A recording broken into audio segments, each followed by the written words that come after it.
para generar productos de propiedades fantásticas, pero que son pésimas para el proceso de fabricación, que generan muchos problemas en la fabricación, aunque el producto tenga buenas propiedades. Otras pastas hacen los dos, son muy buenas en proceso y muy buenas para el producto, pero tienen costos que no se tornan impracticables en la producción. Y hay otros materiales fantásticos, pero que comprometen el medio ambiente. Entonces, el ideal es trabajar en una región que se possa tener los 4 señores atendidos: el producto, el proceso, el costo y el medio ambiente. Y normalmente esta región no es una región muy amplia, es muy difícil encontrar una combinación que sea adecuada para los 4 señores, como hablamos. Esto también es rápidamente, solamente para retomar el raciocinio de Anselmo, pero la clasificación del producto. La primera cosa que debemos tener en mente es qué producto queremos hacer, qué estamos buscando. Si no sé qué voy a hacer, no sé cómo trabajar.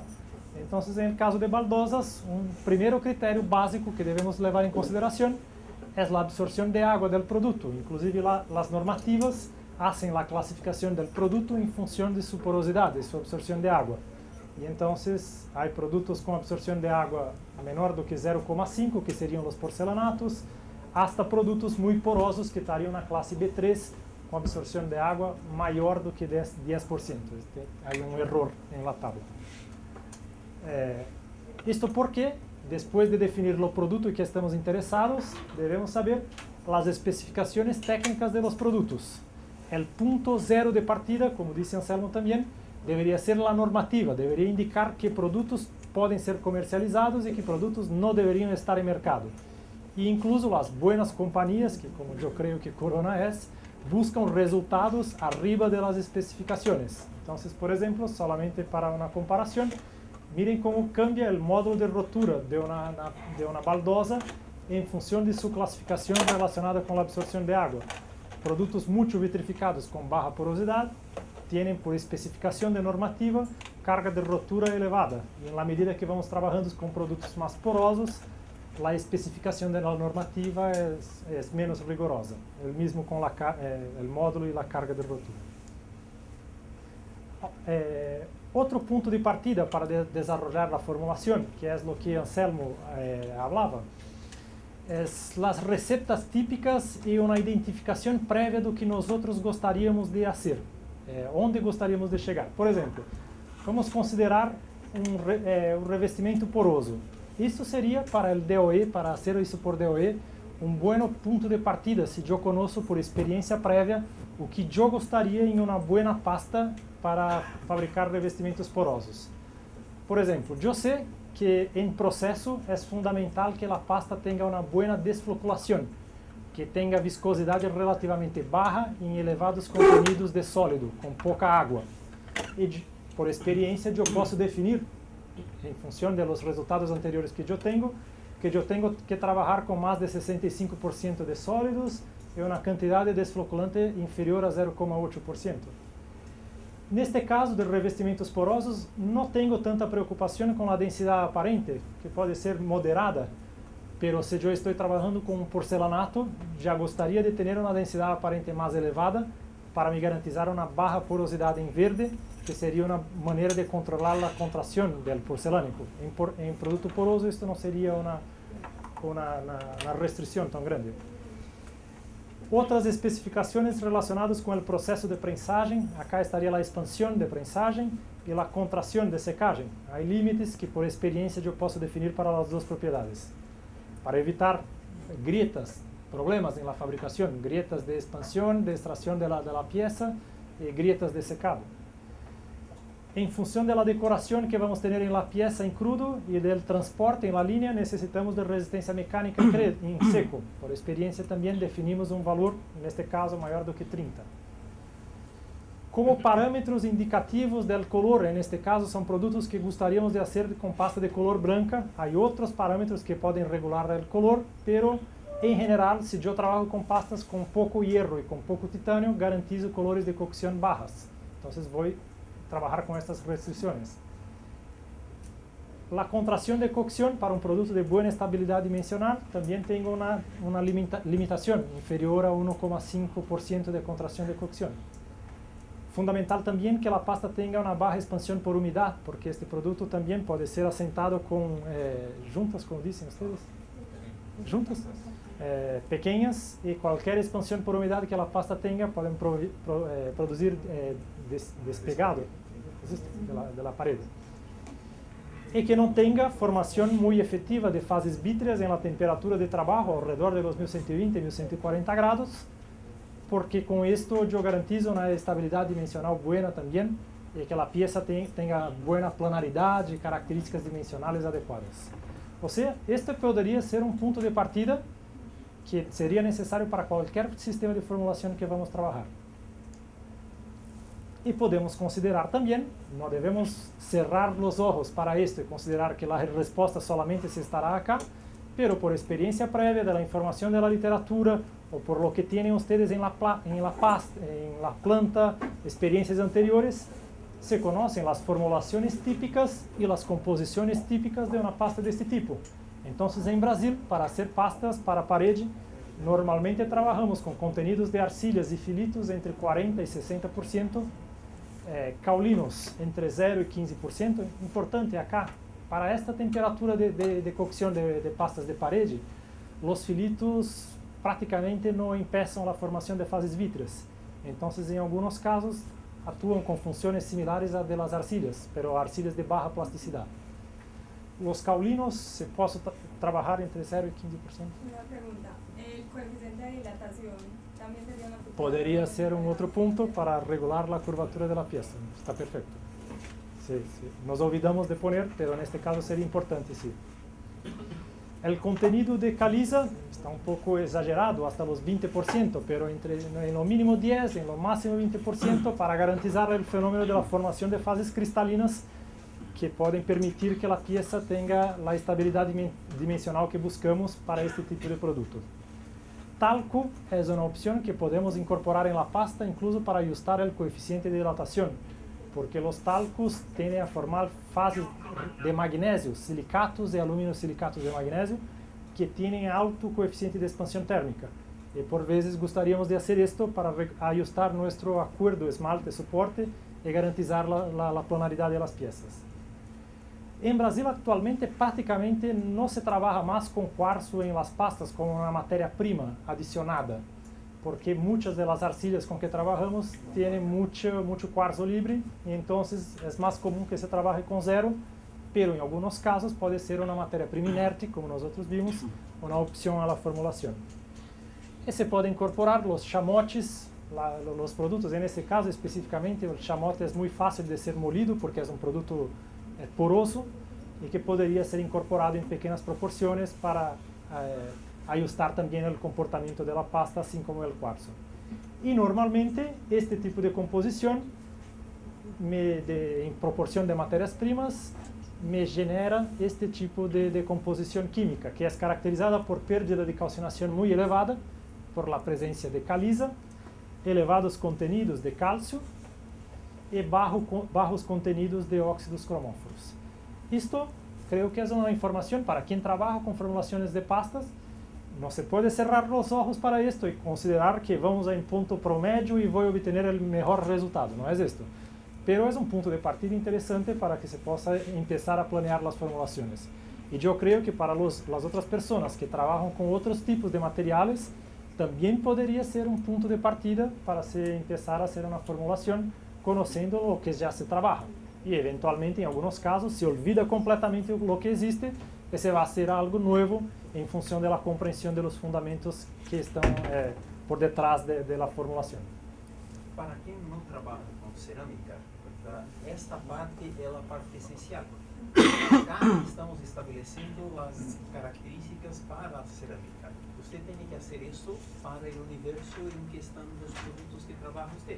Por eso que es necesario un conocimiento profundo de las variables que tiene. ¿Sí? Y en la composición típica que Fabio mostró, tú tienes arcilla, pero ¿qué arcilla? Se tiene como 5 o 6 arcillas. ¿Cómo elige qué arcilla va a trabajar con las 5 o 6 arcillas? No, si sabe exactamente cuáles son las características que espera de la arcilla, tú tienes como priorizar la arcilla que sea la más conveniente. E também levar em consideração, uma coisa que vamos ver um pouco mais adelante, que se pode levar em consideração, são preferências da planta. Muitas vezes há outras arcilhas, mas uma das arcilhas é da planta. E por isso tem preferência porque se use. As propriedades podem ser não tão boas, mas às vezes a localização, a estabilidade das propriedades, a mineria que lo produz dá uma qualidade mais constante. Então são variáveis que te permitem elegir qual arcilha vai ser usada. Como o Fábio dizia no intervalo, nosso portinhol vai se quedando mais forte conforme o tempo vai passando e nos vinhos. Em um rato estaremos falando português puro. Essa é uma estratégia para que não percebam. No princípio falamos mais espanhol e vamos cambiando.